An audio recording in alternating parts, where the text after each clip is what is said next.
You Democrats are not the good guys anymore. Once upon a time, Democrats used to hold the moral high ground.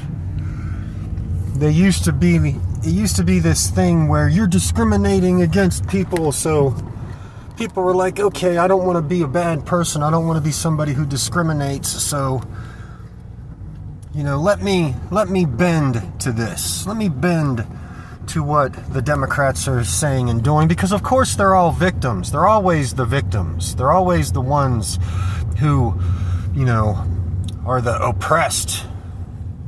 Doesn't matter if they kill your kid, they're the ones that are still the victims. They can kill your kid, and if the murderer of your son, if he happens to be a Democrat or he happens to be a young black kid, then you should just shut up about it and let him go free, because of course it was self-defense. Of course, when you don't even have a bloody lip or a black eye and somebody slightly jostled you and was telling you to leave, which means you had a way to go, you had a way to leave, you're just supposed to take it, because after all, they're always the victims, right? Because of something that happened 200-300 years ago. Like, you're not the good guys anymore, Democrats.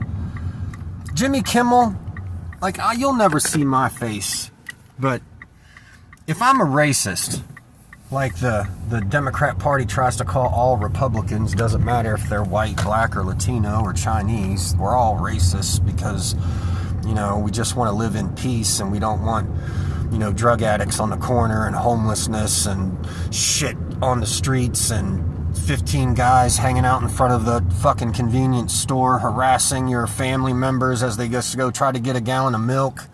You can't choose your own fucking items at your Walgreens, at your convenience stores, because they don't trust you because of so much theft. And you guys just live like that. Nobody wants to live like Democrats live. Nobody wants to live like you do in these big cities. And that's what happens when you guys get control. You start trying to make everybody live like you. You guys wouldn't be able to survive in a small town. You bring that crazy liberal behavior out here to a small town, you wouldn't last a week. You'd be in jail or somebody beat your ass. That's just a fact. You're not the good guys anymore. Kimmel making fun of a man who lost everything, who got his home burnt down, his family members the houses burnt down, 12 people died in those fires, Karen's out of town, reservoir empty, but Kimmel's making jokes. You guys are not the good guys anymore. You're the shitbags of society.